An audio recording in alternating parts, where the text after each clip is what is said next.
Histoire et devoir de mémoire. Devoir de mémoire pour revisiter la vie d'un homme. Et Yadema, un destin, un coup isolé. Fils de M. Gnassingbé et de Mme Danida, Yadema est présenté comme une force de la nature. Mais il est passé sous silence. Dès sa prise de pouvoir et pour un Togo stable, Gnassingbé Yadema a eu le soutien de la nation togolaise ainsi que l'appui du général Charles de Gaulle au président Jacques Chirac. Pour l'histoire, Gnassingbé Yadema serait parti trop tôt. Devoir de mémoire, édition spéciale assure sur TV2 du 5 janvier au 5 février 2025. Histoire et devoir de mémoire avec Joseph Muller. Ici, chacun sait ce qu'il veut, ce qu'il fait quand il passe. Merci de votre confiance renouvelée. Sous la palabre, on est en train de réfléchir. Et puis l'histoire nous rattrape. Et très souvent d'ailleurs, comme on le dit, l'histoire nous relance à Pia, dans le nord du Togo. Un nom nous revient à l'esprit tout de suite, et Yadema, fils de M. Gnassingbé et Mme Danida. Nous le connaissons tous, et après silence. Il est parti sous un ciel bleu nuageux, et que le Togo, d'un coup s'est assombri. À un moment, on nous annonçait qu'il y a une force de la nature qui s'en est allée. Il n'est plus de ce monde. La force d'un destin. Ceux qui l'ont côtoyé pendant un moment, dans son parcours atypique, exceptionnel, en témoignent. Ils sont là, encore vivants, et à cœur ouvert, ils sont là pour nous faire redécouvrir Gnassingbé et Yadema. Mais pour une première fois, je l'ai rencontré en 1989 lors du conseil du Monesto où souvent il reçoit les étudiants au camp RIT. Ça a été la première fois où j'ai vu l'homme, où j'ai tenté de le toucher comme Saint Thomas. Une deuxième fois, c'est en 2004, à la suite d'une émission que j'ai réalisée sur TV2 avec Olaviri Dakouz, du service d'information des Nations Unies, sur l'appel au développement en ma qualité de secrétaire général de l'Association des Nations Unies d'alors.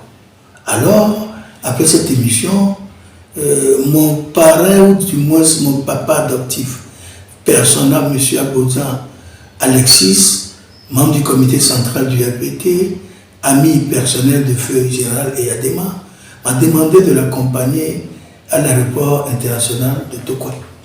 Et quand on était à l'aéroport lors de son passage, arrivé à mon niveau, d'abord arrivé au niveau de M. Abodjan, il n'a pris pas les épaules, il dit « Ah chef, on devait se voir ». Et puis, une fois après avoir quitté M. Abodjan, il me regarde et dit « Mais c'est toi l'Américain ?» Bon, j'étais étonné parce que bon, pour moi, je ne savais pas qu'il peut encore avoir la réminiscence de cette émission réalisée sur TV2. Alors j'ai trouvé l'homme très élégant dans sa démarche et puis très imposant. Avant le 5 février 2005, nous étions sous l'arbre en face de la résidence du Bénin. Et feu Yadema devait nous recevoir. Il s'est fait qu'une délégation ivoirienne conduite par Guillaume Soro était arrivée. On était sous l'arbre quand M. Lamboni, il est son policier, un policier qui s'occupe des rendez-vous, est venu nous dire que le patron doit vous recevoir.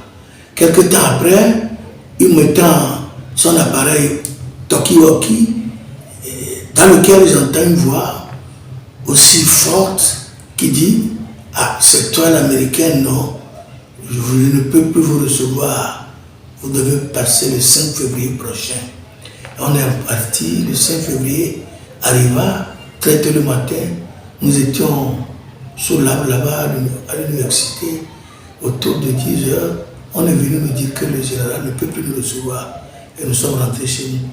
C'est dans l'après-midi que la nouvelle de sa disparition nous est parvenue et c'était de l'émoi, c'était vraiment de la déception, c'était de la tristesse.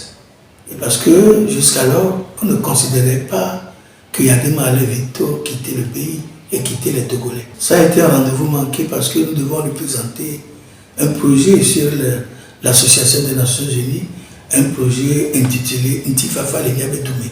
Projet qui nous permettra d'implanter nos structures dans les régions, dans les préfectures et dans les cantons pour ensemble faire développer la paix, faire promouvoir le développement. Mais hélas, rien n'a pu bouger. L'ennemi dont on attend une faveur. La vie est une grande école où l'on n'a jamais fini d'apprendre. Et je me console à l'idée que chaque homme au moins en fasse l'expérience. Et après quelques années, j'ai constaté du côté de la classe politique des déceptions. Ici, l'histoire ne s'arrête jamais. Devoir de mémoire vous retrouve à très vite. La suite, c'est bientôt. Ce qui m'a marqué chez l'homme, c'est pendant la conférence nationale souveraine, c'est certain, et nous toutes qui ne voulaient pas prononcer souveraine. Et Yadema, au cours de cette conférence, avait demandé au grand chancelier Haïté Gachet-Nivedor de lire son discours. Et un passage de ce discours a beaucoup retenu mon attention.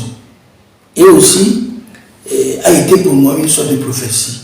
Je vais te le dire, pas in extenso, mais de façon ramassée. Il avait dit ceci par la bouche de Nivedor.